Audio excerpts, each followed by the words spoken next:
Assalamualaikum warahmatullahi wabarakatuh. Bismillahirrahmanirrahim. Qala al-muallif rahimahullahu ta'ala wa nafa'ana bi ulumihi fid dharain amin ya Allah ya rabbal alamin. Ada rasuta wal khamsuna ri pelajaran anu ka 58.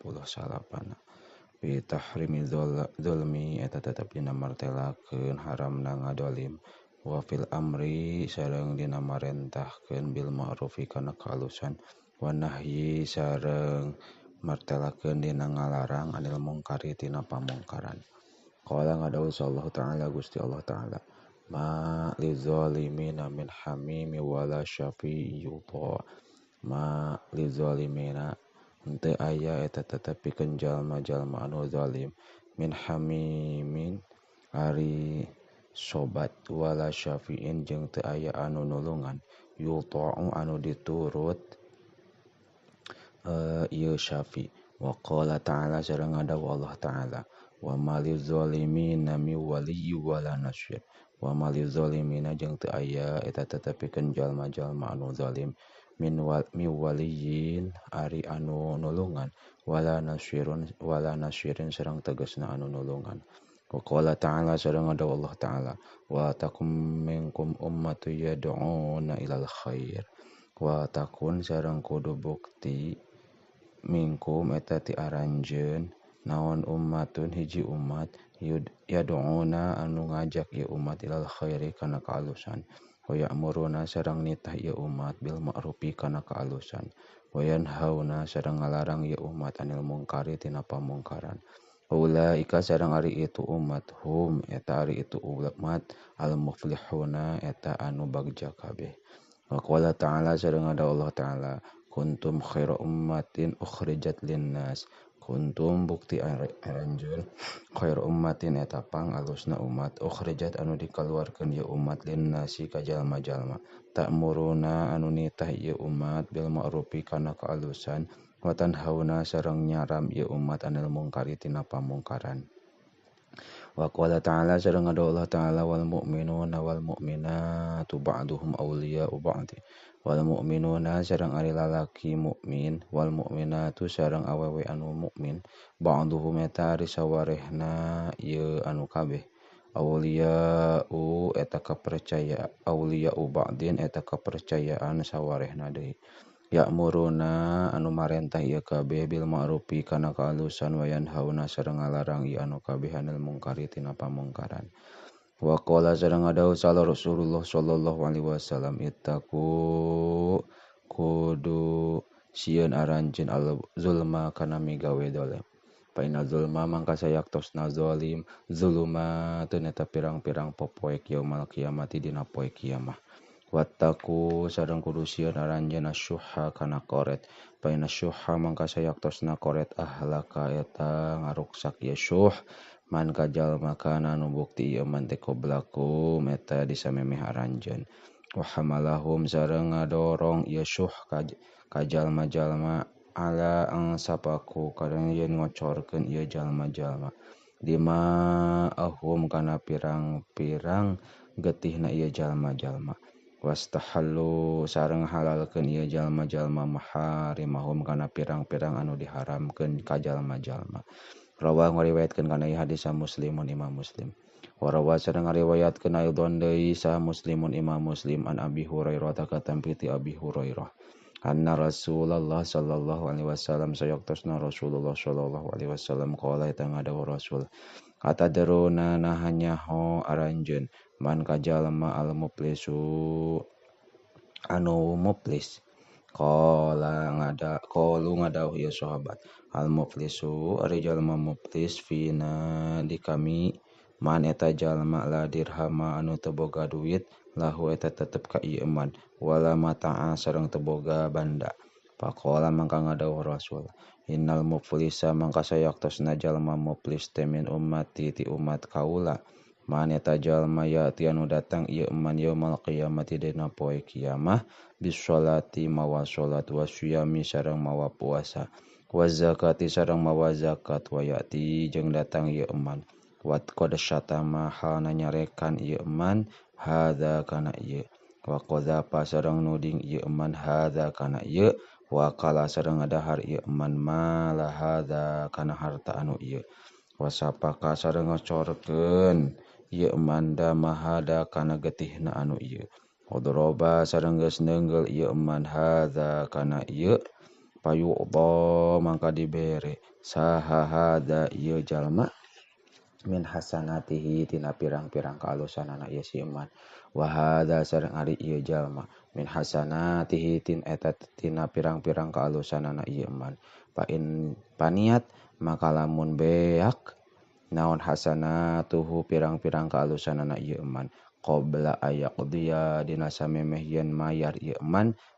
kana perkara alaihi anu wajib ka ieu si eman ukhida maka dicokot naon min khotoyahum tina pirang-pirang kasalahanana ieu jalma-jalma paturihat tuluy dibikeun ieu khotoyahum alaihi ka ieu si eman summa turihat tuluy dialungkeun ieu si eman finari kana neraka adar susitu nari pelajaran anu kagenep puluhna fi padli zuhdi eta tetep dina martelakeun padilah zuhud fi dunya kana dunya qala ngadawu sallallahu taala Gusti Allah taala inna ma mathalul hayati dunya kama in anzalnahu inna ma mathalul hayati dunya pastina ari mistilana kahirupan dunya kama in eta saperti cai anzalnahu anu nurunkeun kami kana itu alma minas samai ti luhur langit fakhtalato maka pacampur bihi kalawan ma'in naon nabatul ardi jajadian bumi mimma tina perkara yakulu anu ngadahar kana emas saha annasu jalma-jalma wala an'amu sareng ingon-ingon hatta ida akhodat nepikeun di mana-mana geus jadi naon al ardu bumi zuhrupaha kana kaalusanana itu ardu wa azzayanat jeung geus ginding ieu ardu wadonna sareng nyangka saha ahluha ahlina ieu ardu annahum sayaktosna ahlu qadiruna eta kawasa kabe alaiha kana ardu ataha mangka datang kana itu ardu naon amruna hukum kami lailan dina waktu peuting au naharon dina waktu beurang paja'ana mangka ngajadikeun kami ha kana irtu ardu hasidan kana anu dibuat kana cara kana lam tagna cara yen henteu aya pisan jajadian bil amsi dina poe kamari warawa sareng ngariwayatkeun sa Syekhani Bukhari Muslim an Anasin katampi ti Sayyidina Anas anna Nabiy sallallahu alaihi wasallam sayaktosna Kangjeng Nabi sallallahu alaihi wasallam qala eta ngadawuh Kangjeng Nabi Allahumma ya Allah la aisha henteu aya kahirupan illa aishul akhirati angin kahirupan akhirat warawa sareng ngariwayatkeun sa Syekhani Bukhari Muslim an Anasin katampi ti Sayyidina Anas aidon Ar-Rasulillahi sallallahu alaihi wasallam katampiti Rasulullah sallallahu alaihi wasallam qala ngadawu Rasul yatba'u milu al-mayyita kamayyit naun salah satun tilu rupa ahluhu kahiji ahlina mayyit wa maluhu sareng kadua hartana mayyit wa amaluhu sareng katilu amalna mayyit pajarji'u mangka balik naon isnani dua rupa wa yabqa sareng tetep naon wahidun anu sahiji yarji'u balik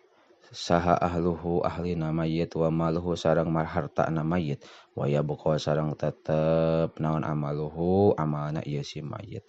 adarsul hadi wasituna ari pelajaran anu kagenep puluh hijina fi birril walidaini eta tetep dina martelakeun nyieun kaalusan ka indung bapa wa tahrimi uquqihima sareng ngaharamkeun kana milaraan ka ieu walidain qala ta'ala ngadawu Allah ta'ala wa qada rabbuka alla ta'budu wa qada sareng geus mardukeun mesti sa rabbuka pangeran anjeun alla ta'budu kana yen ulah ibadah aranjeun illa iyyahu angin ka Gusti Allah wa bil walidaini sareng ka indung bapa ihsanan kudu nyieun kaadean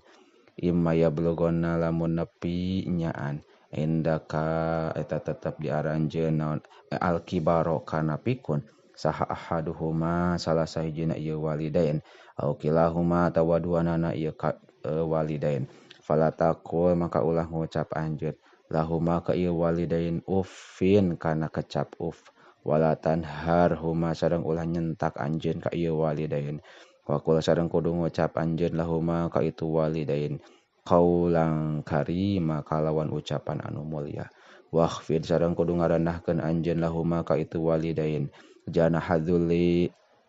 kana awak handap asor minar rahmati tina nyaat tina banget mika nyaah. Waqul sareng kudu ngucap anjeun Rabbi he pangeran abdi irhamhuma boga rahmat Gusti ka ieu walidain kama rabbayani saperti yen geus ngurus ieu walidain ka abdi shagiran dina waktu leutik.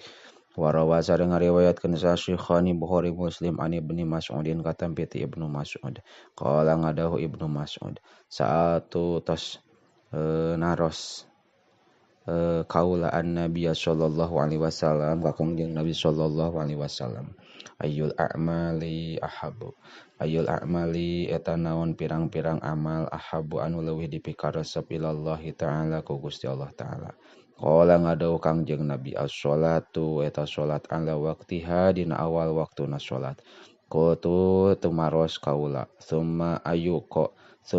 tuluy naon qala ngadau Rasul birrul walidaini eta nyieun kaalusan. Qultu teras naros kaula summa ayun tuluy naon qala ngadau Rasul al jihadu eta jihad fisabilillahi dina ngaluhurkeun agama Allah. Wallahu a'lamu bissawab.